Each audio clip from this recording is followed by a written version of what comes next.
ಮಾಧ್ಯಮ ಮಾರ್ಗದರ್ಶಕರಿಗೆ, ಪ್ರೇಕ್ಷಕ ತಂದೆ ತಾಯಿಗಳಿಗೆ ಹಾಗೂ ಸಿನಿಮಾ ಮಂದಿಗೆ ಎಲ್ರಿಗೂ ನಮಸ್ಕಾರ ಮಾಡ್ತಾ. ಸೊ ನನಗೆ ನಾನು ಮತ್ತು ಗುಂಡ ಪಾರ್ಟ್ 1ನಲ್ಲಿ ನಾನೊಂದು ಕ್ಯಾರೆಕ್ಟರ್ ಹೆಂಗಿತ್ತು ಅಂದರೆ ಎಲ್ಲರೂ ಬೈಕೊಳ್ಳೋ ಥರ ಕ್ಯಾರೆಕ್ಟರ್ ಅದು.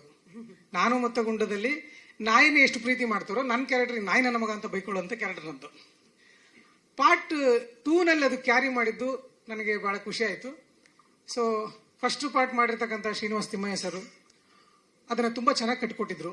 ಸೊ ಅಲ್ಲಿ ನೀವೆಲ್ಲರೂ ನೋಡಿರೋ ಹಾಗೆ ಶಿವರಾಜ್ ಕೇರ್ಪೇಟೆ ಅವರು ಮುಖ್ಯ ಭೂಮಿಕೆಯಲ್ಲಿದ್ದರು. ಸೊ ಅವ್ರ ಜೊತೆಗೆ ನಾನು ಫ್ರೆಂಡ್ ಆಗಿ ಮಾಡಿದ್ದೆ.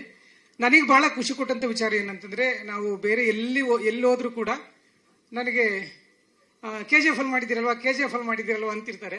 ಅದೇ ಥರ ನಾನು ಮತ್ತು ಗುಂಡದಲ್ಲಿ ಮಾಡಿದ್ದೀರಲ್ವಾ ಅಂತ ಮಕ್ಕಳು ಕೇಳೋರು ನನಗೆ, ತುಂಬ ಮಕ್ಕಳು. ಯಾಕಂದರೆ ಟಿವಿನಲ್ಲಿ ಪದೇ ಟೆಲಿಕಾಸ್ಟ್ ಆಗಿದ್ದು ಎಲ್ಲ ಮನೆಗೂ ತಲುಪಿರೋದ್ರಿಂದ ನಾನು ಮತ್ತು ಗುಂಡ ನೋಡಿದಿರಲ್ವಾ ಅಂತ ಕೇಳಿ ತುಂಬ ಇಷ್ಟಪಡೋರು. ನಾನು ಈ ಸಲ ಇದು ಶುರುವಾದಾಗ ಹೋದಾಗೆಲ್ಲ ಹೌದು ನಾನು ಮತ್ತು ಗುಂಡ 2 ಬರುತ್ತೆ ನೋಡಿ ಅಂದಾಗೆಲ್ಲ ಎಲ್ಲ ಎಕ್ಸೈಟ್ಮೆಂಟ್ ಹೆಂಗೆ ತೋರಿಸೋರು ಅಂದರೆ ನಿಜವಾಗ್ಲೂ ಖುಷಿ ಆಗೋದು. ಅಂದರೆ ಅಲ್ಲೊಂದು ನಂಬಿಕೆ ಬಂತು ನಮಗೆ, ಅಂದರೆ ಇದು ಪಾರ್ಟ್ 2 ಬಂದರೂ ಕೂಡ ಜನ ನೋಡುವಂಥ ಮನಸ್ಥಿತಿಯಲ್ಲಿ ಇದ್ದಾರೆ ಅನ್ನೋ ಒಂದು ನಂಬಿಕೆ ಬಂತು. ಹಾಗಾಗಿ ಇದು ಪಾರ್ಟ್ 2ನಲ್ಲಿ ಕೂಡ ಆ ಪಾತ್ರ ನನಗೆ ಕ್ಯಾರಿ ಆಗೋದು ಬಹಳ ಖುಷಿ ಕೊಟ್ಟಿರ್ತಕ್ಕಂಥ ವಿಚಾರ. ಇಲ್ಲಿ ಪಾರ್ಟ್ 2ನಲ್ಲಿ ನಾನು ಮತ್ತೆ ನಮ್ಮ ಕಾಮಿಡಿ ಕಿಲಾಡಿ ಫೇಮ್ನ ನಯನ ಅವರು ಗಂಡ ಹೆಂಡತಿಯಾಗಿ ಮಾಡಿದ್ದೀವಿ. ಸೊ ಅದನ್ನು ತುಂಬ ಚೆನ್ನಾಗಿ ನಿಭಾಯಿಸಿದ್ದಾರೆ ನಮ್ಮ ರಘು ಹಾಸನ್ ಸಾರು. ಇಲ್ಲಿ ನೀವು ನಮ್ಮನ್ನು ನೋಡಿದ ತಕ್ಷಣ ಎಲ್ಲರೂ ಕಾಮಿಡಿ ಪಾತ್ರನ ಅಂತ ಕೇಳ್ತಾರೆ. ಇಲ್ಲಿ ತುಂಬ ಎಮೋಷ್ನಲ್ ಟಚ್ ಇರ್ತಕ್ಕಂಥದ್ದು. ಯಾಕಂದರೆ ನಮ್ಮ ಶೈಲಜಾ ಮೇಡಮ್ ಅವರು ಇಡೀ ಪ್ಯಾನ್ ಇಂಡಿಯಾ ಸ್ಟಾರ್ನ ಗುರುತಿಸಿದ್ದಾರೆ. ಇದರಲ್ಲಿ ಪ್ಯಾನ್ ವರ್ಲ್ಡ್ ಸ್ಟಾರ್ ಇದ್ದಾರೆ, ಅಂದರೆ ನಮ್ಮ ಡಾಗ್.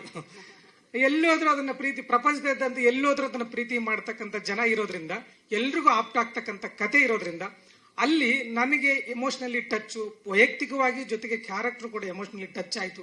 ಹಾಗಾಗಿ ಈ ಸಿನಿಮಾ ನನಗೆ ತುಂಬಾ ಆಪ್ತವಾಗಿದೆ. ಇದ್ರಲ್ಲ ಓದ್ ಕಡೆ ಎಲ್ಲ ಪಾರ್ಟ್ 1ನಲ್ಲಿ ನೀವು ಮಾಡಿದ್ದೀರಾ, ನಾನು ಮತ್ತು ಗುಂಡ ಇಷ್ಟ ಆಯಿತು, ನಾನು ಮತ್ತು ಗುಂಡ 2 ಕೂಡ ಅದೇ ಆಗುತ್ತೆ ಅನ್ನೋ ನಂಬಿಕೆ ಇದೆ.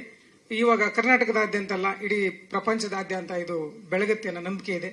ಸೊ ಹಾಗಾಗಿ ಆ ಪಾರ್ಟ್ ಆಗಿರೋದ್ರಿಂದ ನನಗೂ ತುಂಬಾ ಖುಷಿ ಇದೆ. ಹಾಗೆ ರಾಕೇಶ್ ಮತ್ತೆ ರಚನಾ ಅವರು ಈ ಸಿನಿಮಾದಲ್ಲಿ ಒಂದು ಪಾರ್ಟ್ ಆಗಿರೋದು ಅದು ಒಂದು ಹೈಲೈಟ್ ಅನ್ಕೋತೀನಿ. ಯಾಕಂದ್ರೆ ಕೇರ್ಪೇಟೆ ಅವರು ಅಷ್ಟೇ ಆಪ್ತವಾಗಿದ್ರು ಈ ಸಿನಿಮಾದಲ್ಲಿ ಫಸ್ಟ್ ಪಾರ್ಟ್ ಅಲ್ಲಿ. ಈ ಸಿನಿಮಾದಲ್ಲಿ ಅವರಿಬ್ರು ಇನ್ನೂ ಮುದ್ದ ಕಾಣೋದ್ರಿಂದ ಹೀರೋ ಹೀರೋಯಿನ್ ಆಗಿ ಸೊ ಇನ್ನೇ ಆಪ್ಟ್ ಆಗುತ್ತೆ. ಅವ್ರ ಹೆಸರಲ್ಲೇ ಇದೆ ರಾ ಅಂತ, ರಾಕೇಶ ರಚನಾ ಅಂತೇಳಿ. ಹಾಗಾಗಿ ಜನ ಅವರು ಹೆಸರೇ ಕರೀತಾ ಇದ್ದಾರೆ, ಜನಗಳು ಬರ್ತಾರೆ ಅನ್ನೋ ನಂಬಿಕೆ ಇದೆ. ಸಿನಿಮಾ ಸಕ್ಸಸ್ ಆಗುತ್ತೆ ಅನ್ನೋ ಅಗಾಧವಾದ ನಂಬಿಕೆ ನನಗಿದೆ. ಥ್ಯಾಂಕ್ ಯು ಸೋ ಮಚ್ ಜಿಜಿ ಅವರೇ. Thank you. ಮಾಂತೇಶ್ ಅವರೇ, ನಿಮ್ಮ ಪಾತ್ರದ ಬಗ್ಗೆ, ನಾನು ಮತ್ತು ಗುಂಡ 2 ಬಗ್ಗೆ ನಿಮ್ಮ ಮಾತು. Yes, thank you madam. ಬಂದಿರೋ ಎಲ್ಲ ಮಾಧ್ಯಮ ಮಿತ್ರರಿಗೂ thank you so much. Shailaja madam, thank you so much. ನಮ್ಮ ತಂಡಕ್ಕೆ ಪ್ರೀತಿಯಿಂದ ಒಂದು ಟೀಸರ್ ಲಾಂಚ್ ಮಾಡಿಕೊಟ್ರಿ. ಅಣ್ಣ ಸಖತ್ತಾಗಿ ಮಾತಾಡ್ದೆ, ಚೆನ್ನಾಗಿ ಮಾತಾಡಿದೆ. ಇನ್ನಷ್ಟು ಮಾತಾಡಕ್ಕೆ ಬರಲ್ಲ, ಏನು ಟ್ರೈ ಮಾಡ್ತೀನಿ ಅಣ್ಣ. ಎಸ್, ನಾನು ಮತ್ತು ಗುಂಡ ಪಾರ್ಟ್ 1ನಲ್ಲಿ ನಾನು ಆಕ್ಟ್ ಮಾಡಿರಲಿಲ್ಲ. ಪಾರ್ಟ್ 2 ಅಲ್ಲಿ ಒಂದು ಪಾತ್ರ ನಿಭಾಯಿಸಿದ್ದೀನಿ.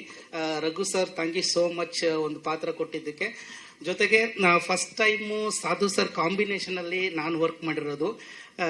ಬಹಳ ಎಂಜಾಯ್ ಮಾಡಿದ್ದೀನಿ ಪಾತ್ರದ ಜೊತೆಗೆ. ನೀವು ಸಿನಿಮಾ ನೋಡಿದ ಮೇಲೆ ನಿಮ್ಗೆ ಇಷ್ಟ ಆಗುತ್ತೆ ಅಂತ ನಂಬಿದ್ದೀನಿ ಕೂಡ. ರಾಕೇಶ್ ಅಡ್ಗೆ ಅವ್ರ ಜೊತೆ ಮೊದಲನೇ ಸಿನಿಮಾ, 2ನೇ ಸಿನಿಮಾ ಇವ್ರ ಜೊತೆಯಲ್ಲೇ ಮಾಡ್ತಾ ಇದ್ದೀವಿ. ರಚನೆ ಅವ್ರ ಜೊತೆ ಇದು 2ನೇ ಸಿನಿಮಾ. ಲವ್ 360 ಒಟ್ಟಿಗೆ ಮಾಡಿದ್ವಿ. ಮೇಡಮ್, ನಿಮಗೂ ಕೂಡ ಆಲ್ ದಿ ಬೆಸ್ಟ್. ಸರ್, ನಿಮಗೂ ಕೂಡ ಆಲ್ ದಿ ಬೆಸ್ಟ್. ತುಂಬಾ ಚೆನ್ನಾಗಿ ಕಾಣಿಸ್ತಿದ್ದೀರಾ ಮುದ್ದಾಗಿ.